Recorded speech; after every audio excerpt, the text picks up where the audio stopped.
Good morning and welcome to this Monday, April 10th, 2023 edition of Trading Places Live at earningsbeats.com.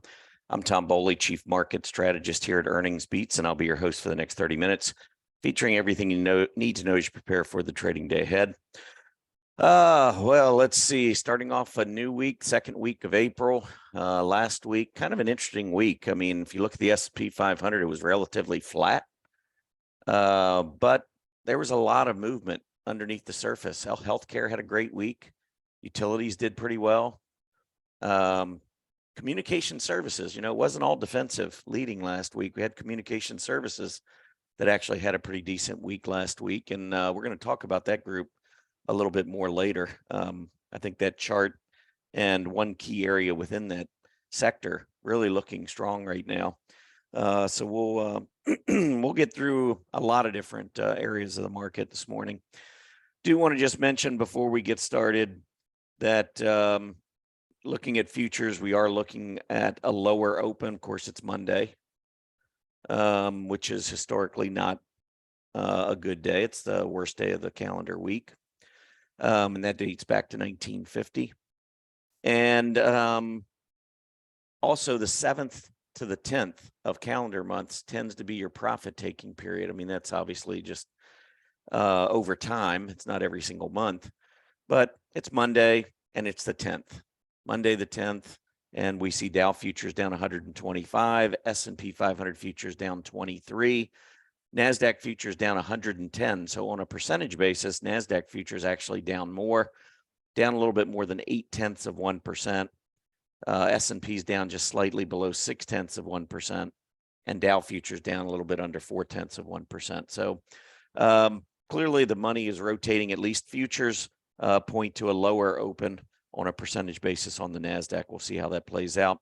Crude oil down at 76 cents a barrel right now, just below $80 a barrel. And the U.S. 10-year Treasury yield is opening up flat at about 3.38%. Let me go ahead and share a couple things with you.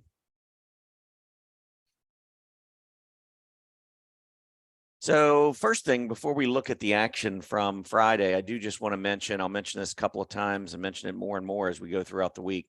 But this Saturday on April 15th, I know it's tax day, but hey, if you can get away from your taxes for a few minutes, might behoove you to do so. We've got the bullseye forecast coming up on Saturday, April 15th, 10 a.m. Eastern. Again, that's this Saturday. You do have to register for the event.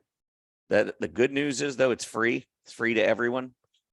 We do have limited seating, though, so you want to make sure you get registered. Simply click on that Register Now button on our homepage. Go over to earningsbeats.com, both plural, earningsbeats.com. Make sure you get registered. While you're there, probably not a bad idea, you also could sign up for our free Earnings Beats Digest newsletter. This comes out 3 times a week. I'll show you the chart that we featured this morning in just a few minutes. But this is a great time to maybe get a little different perspective. I know the market's been tough for the last 15 months since beginning of 2022. We have tried to lay out what we thought was going to be the path. I think we've done a pretty good job of it. And this Saturday is just going to kind of be a continuation of that, providing that path where we see the market going. We've had a pretty darn good track record, especially throughout this pandemic and beyond. 2020 through now, we've been providing annual forecasts in our Market Vision event, which I think have been darn near spot on throughout what has been maybe the most tumultuous period that many of us have ever experienced. But there are signals, there are signs, and I'm going to talk about some of those things. So it's not, I really don't think the market is random. I think that there's a lot. I think if you combine your signals, combine technical analysis, seasonality, and then just cover it all up with some pure common sense and a heavy dose of perspective, maybe. I think all of those things, you can become much better at predicting the market. Certainly a whole lot better than all the stuff you hear on CNBC and everywhere else. And they don't care about your financial future. They really don't care. It's all about viewership. It's about revenues. It's about being able to go out to those sponsors and saying, hey, look at our crowd. Look at how many people come in and watch us. That's how they make their money. They don't make their money by giving you great forecasts. They get nothing from that. So keep all that in mind. Anyhow, this Saturday, I'm going to give you my latest up to the minute, up through Friday, what I'm seeing in terms of all of my intermarket relationships, and take a look at some of the history of the market, give you some perspective, hopefully throw in a little dose of common sense, and then you can take from it what you may. I personally think it's a good idea to get information from many sources, but sources that you trust. You know, maybe some of those sources are a little bit more bullish than you are. Maybe they're a little bit more bearish than you are. But if they're people that you've watched over the years and you've seen some good stuff from time to time, it's probably not a bad idea to surround yourself with those types of forecasts from time to time. Anyhow, this Saturday will be the next time for us. Saturday, 10 a.m. Make sure you get registered. Go over to Earnings Beats for that. Okay, looking at the action from Friday, we saw the Dow Jones Industrial Average finish almost flat, up $2.57 points. S&P 500 up 15 points. That was about 1/3 of 1% higher, back above 4,100. So that was good. The NASDAQ finished up 91, so up about 3/4 of 1%. So on a relative basis, after lagging some last week, NASDAQ bounced back nicely on Friday. Mid caps were down 4.5 points. Small caps up a fraction, up 1/5 of 1 point. This is where a lot of the weakness in the market has been. Small caps, mid caps. I mean, if you look at where we were back at the beginning of February on all of our major indices, and then look at where we closed Friday, the Dow close to the February high, S&P a little bit closer to the February high, NASDAQ almost up to the February high. But then look at mid caps and small caps. I mean, you don't need to see a relative chart to realize that these groups are underperforming. Mid caps are way below where we were back in February. Small caps way below where we were back at the beginning of February. And if you notice, the AD lines are kind of telling us a little bit of a story here too. Dow, S&P, NASDAQ, all screaming to new highs, suggesting Wall Street's behind this move to the upside. Mid caps and small caps, not so much. I mean, we turned up a little bit. I expect we're going to see them turn back up and go to new highs eventually. But right now, if you're looking at these major indices on a relative basis, I think it's pretty easy to see Wall Street is not favoring mid caps and small caps right now for whatever reason. And really, this has been the story throughout the past couple of years. Mid caps, small caps, just not really in favor. We go through periods where they're in favor, but from a longer term perspective, they're still struggling. And you could even say on both these charts, potential topping pattern. I mean, left shoulder, neckline, head, right side of the neckline. There's your right shoulder, down sloping neckline, down sloping shoulders. I mean, everything looks bearish. Only thing I would say is you got to see that breakdown. You got to get that confirmation. It has to execute. The pattern itself is telling you that things are, you want to be cautious, but you don't actually have a breakdown until you move below that neckline. But hey, you got to point out some of the negatives with the positives. It's not all positives out there. The market's still very confusing, but mid cap, small caps both have that down sloping, topping head and shoulder kind of pattern in play. That is not the case with, say, the NASDAQ, which looks almost like a cup and handle, which is bullish. S&P and the Dow, not quite so much. I like to see the right side of the cup get up and test the left side of the cup. I mean, not too many people want to drink out of a cup like that. It might make a mess. When I look at a cup, I want to see a true cup. I want to see it get all the way back up to the high. And we haven't quite gotten there. I think the NASDAQ is a little bit light on that, but we'll look at that in just a minute. As far as the sectors go from Friday, communication services, as I mentioned, not that bad last week. And on Friday, led the action, up 1.25%. Utilities on Friday up almost 3/4 of 1%. Real estate, 2/3 of 1% higher. And technology did bounce back a little bit, up more than 1/2 of 1%. The big loser on Friday, energy. Energy's been very volatile, but I'm seeing here a potential bottoming head and shoulder pattern, left shoulder, neckline, head, right side of the neckline, which is upsloping.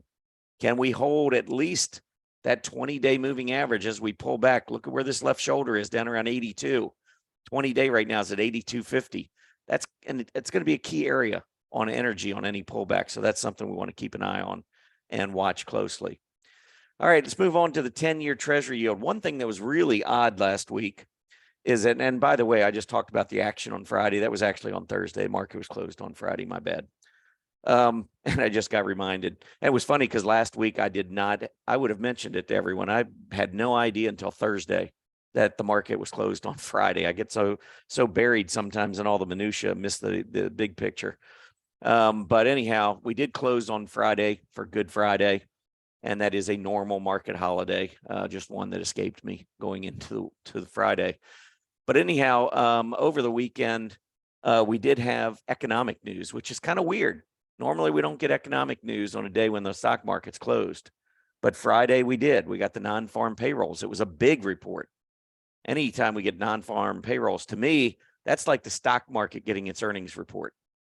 It's like the overall stock market is getting its earnings report. How's the economy doing? That kind of a thing. Hold on one sec.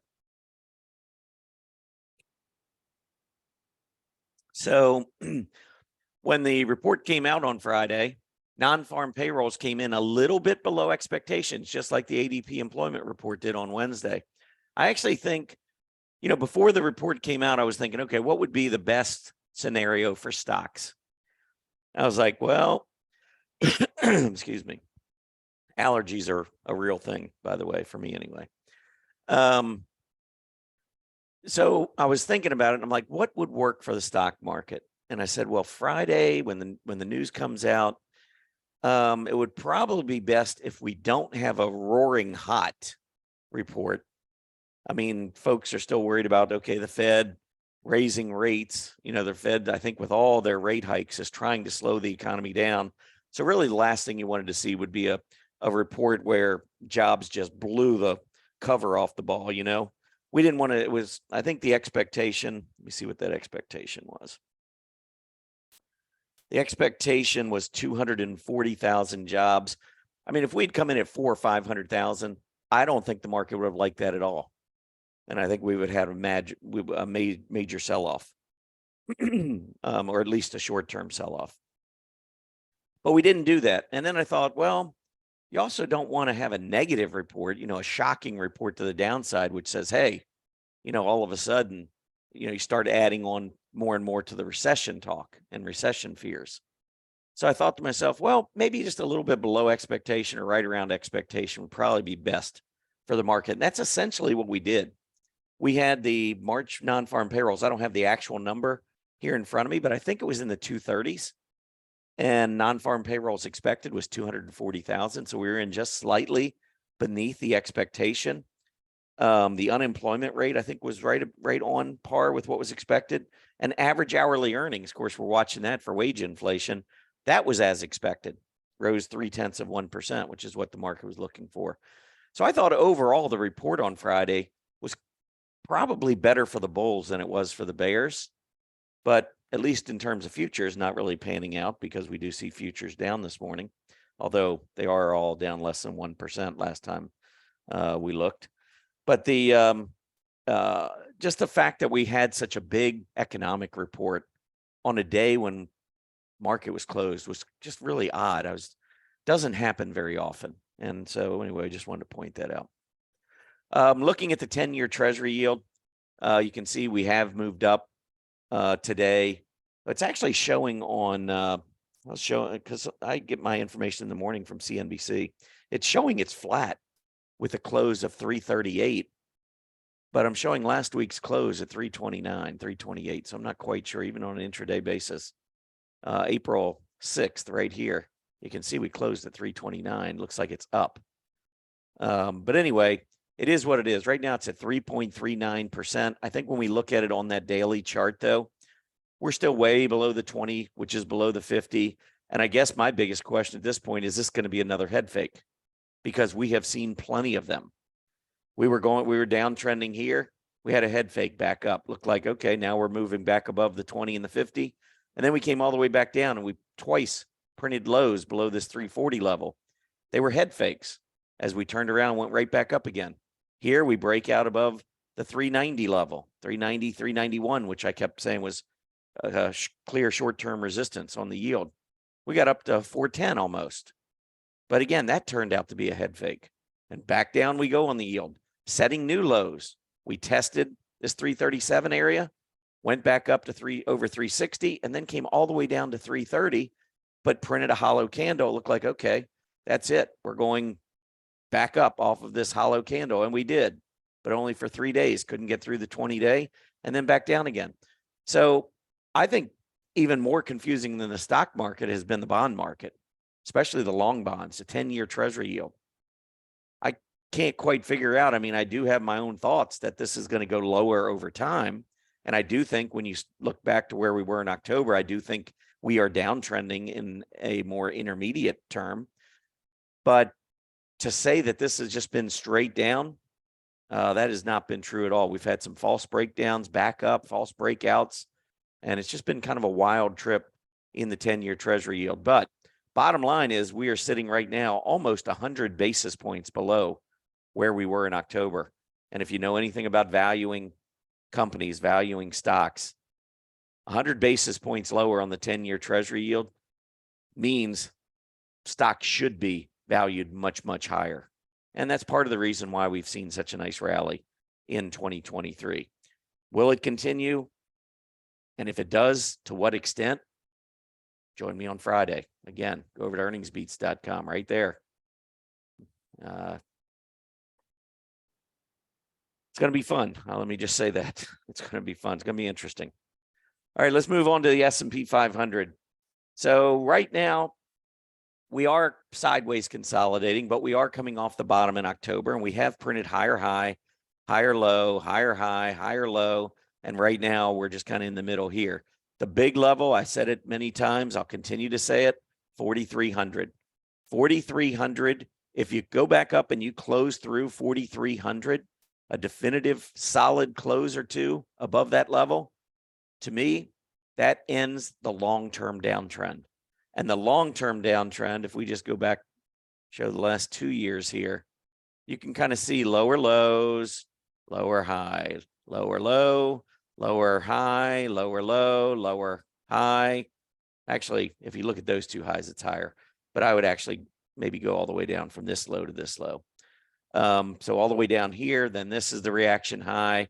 Put in a lower low. So this is the high to watch. This is the low to watch. From an intermediate term perspective. Short term, we're uptrending. 4,300 is the big level of resistance.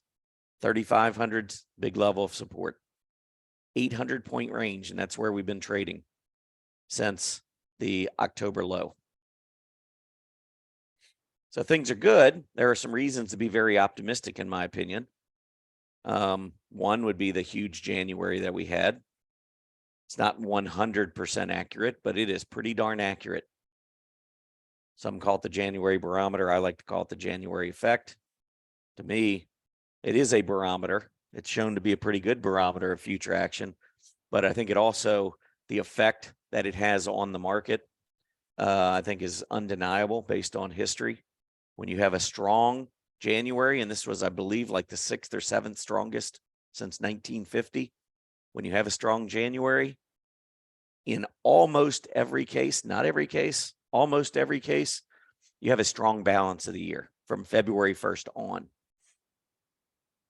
So that would be something in the bullish camp for sure. Also, if you look at the last 3 months, what's been leading this rally?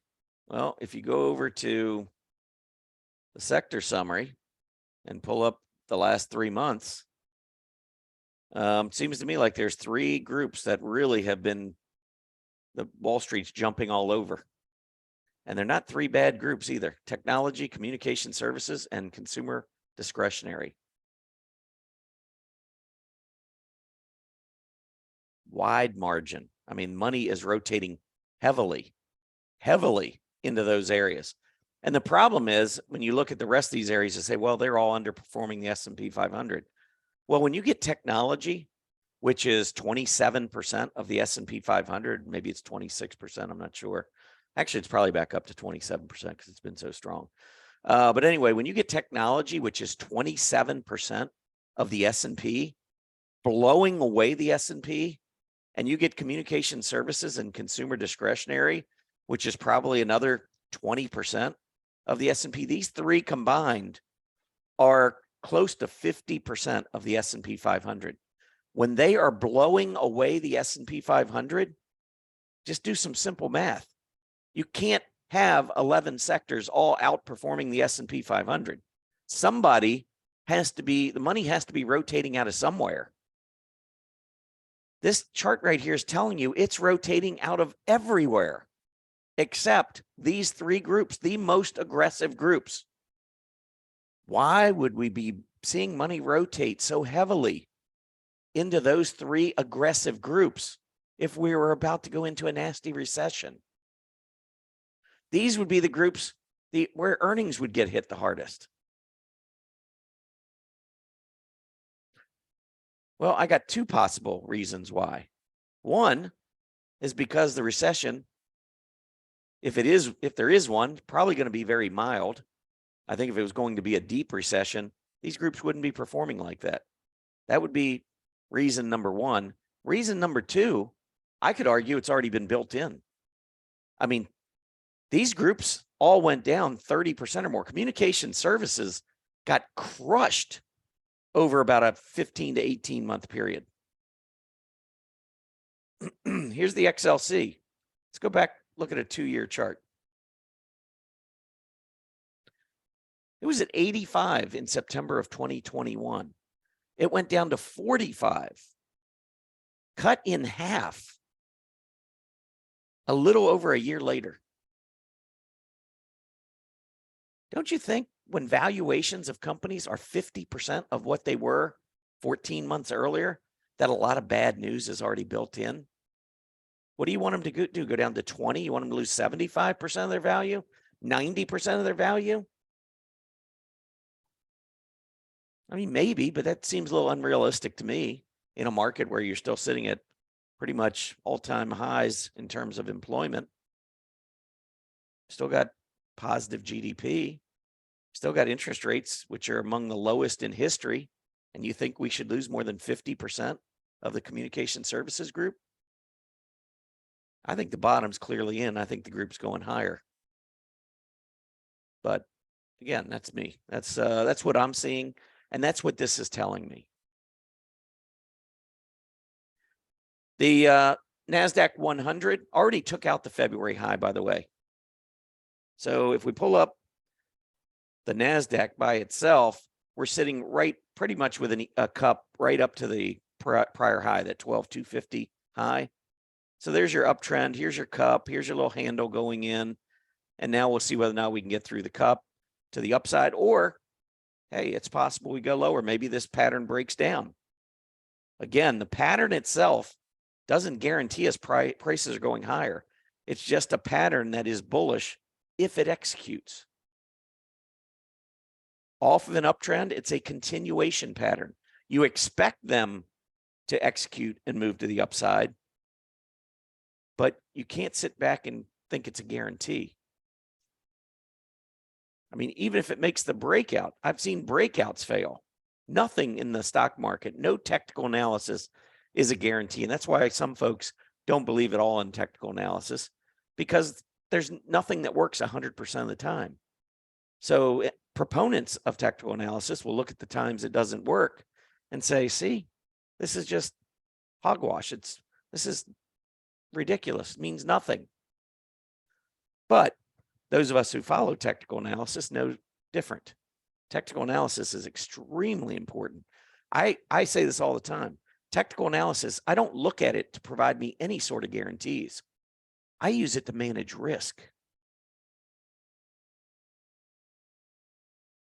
When I saw all the technicals and sentiment indicators and perspective and everything telling me at the beginning of 2022 to be cautious, that we could be staring at a cyclical bear market. I didn't know at the time we were going to have one. It's like right now, today, here in South Carolina, skies are beautifully blue and sunny. 0% chance of rain for the next, I don't know, few days. Over the weekend, it was disgusting. Cold, rainy. Anybody watch the Masters? Basically, we're about 2 hours from there. So we were essentially getting the same weather. But my point is, when the weather forecast comes out, sometimes they say 100%, 0%, but usually it's 90% or it's 10% or it's 60%. They don't provide guarantees. They're basically saying, this is what it looks like. This is a probability. You might want to prepare for it, but doesn't mean it's going to rain. It might be 70% chance of rain, but weathermen are saying, take your umbrella. We don't know for sure it's going to rain, but take your umbrella just in case. When you look at the stock market, technical analysis, I mean, that to me, the weather forecast is kind of like the best analogy, because I can see the clouds building. I can see them getting closer and closer, but I don't know if it's going to rain. But in the stock market, when I see those conditions, I have my umbrella with me. And when you get to the bottom and you see that the stock market has already dropped, in the case of the S&P, we fell from January to October, 28%. On the NASDAQ, it was, I don't know, 38%, or I don't know the exact number. I don't recall what it was, but it was a much higher number. And if you look back in history, that's where perspective comes in. Since 1950, there have only been 3 bear markets ever where we've seen bigger drops, significantly bigger drops on the S&P 500 than what we saw in 2022. And I've had folks say, well, you can't call a bear market until it's down 20%. Well, most bear markets are over by the time they reach 20, 25%. What good does it do to look back and say, yep, that's a bear market? And then you sit back and say, yeah, I wish I'd gotten out, but my account's down. It helps a lot to see it before, to start to prepare, to take that umbrella with you. And then when you get to the bottom, are you going to wait for 20%? Well, guess what? NASDAQ's already up more than 20% off the bottom. We were down here to about 10,150. We went up here over 12,250. Do the math. This bull market's underway. If you're waiting for 20%, I think the NDX I calculated was up maybe 22% or something. Down 10,400, up over 30. Maybe actually it's more than that now. Good gosh, it was probably up 30% or close to it. No, it wouldn't be 30%. 2,500, 2,700 points. So maybe 25, 26%.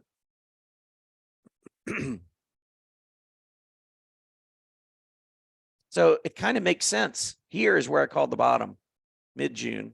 And then late September, when we were coming down for a double bottom, I said double bottom 2.0. Okay, I missed it by a week or two.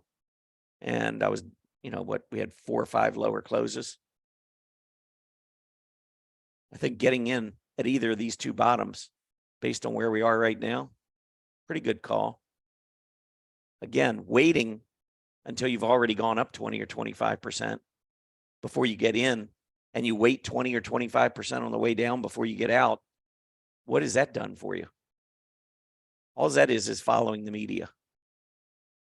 And it's really interesting, too, to see the first 4 or 5 months of the year of 2022, the sentiment really didn't go up that much. In other words, the CPE or CPCE, equity only put call ratio, really didn't start going up until May. And that was when we were darn near close to the bottom. It's all those months and months of CNBC telling you how bad it is finally starts to sink in right about the time the bottom goes in. That's why sentiment is one of my favorite indicators. And I'll be talking about sentiment on Saturday as well. Anyway, let's take a look at the XLC. We're almost out of time. I wanted to talk a little bit about communication services. Take a look first at a 2-year chart. And I'm going to annotate this quickly, just so you can see a couple of things. Actually, let's get out of here. Let's do a 3-year chart. I think it shows up better on a 3-year chart. So let's annotate this. First thing I want to just show is that if you connect the neckline on the top, you can do so like that. So we had to move up, left shoulder, neckline, head. Here's your right side of the neckline, right shoulder, and then you came back down. There's a breakdown.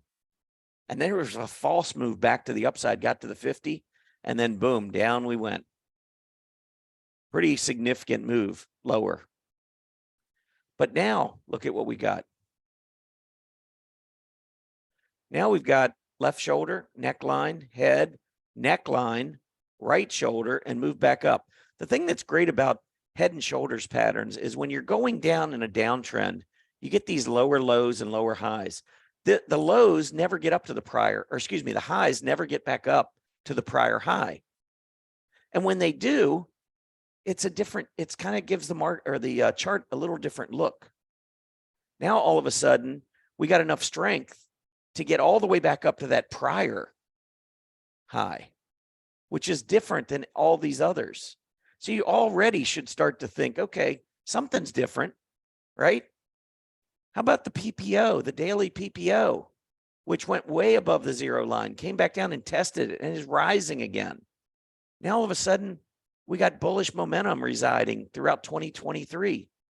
There was almost none of that in 2022 or in the fourth quarter of 2021, for that matter, for communication services.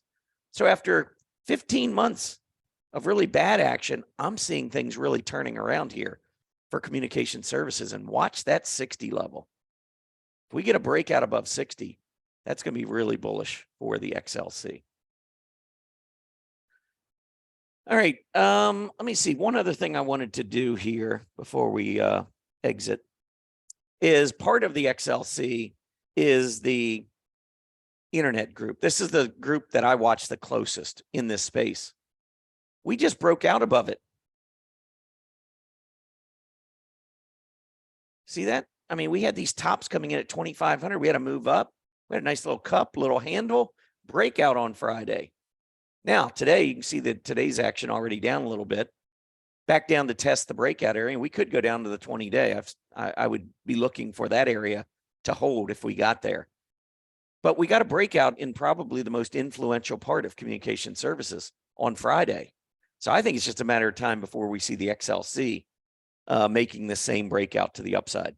Last chart I have for you today, though, is I wanted to show you the Wilshire 5,000. So this is a big look at the overall market. And the main thing I wanted to point out is it looks the same kind of as the S&P in terms of highs and lows. There's your October low. Now we're starting to put in higher highs, higher lows, still above the 20-day, even though today we're down a little bit. Down 0.75% so far today.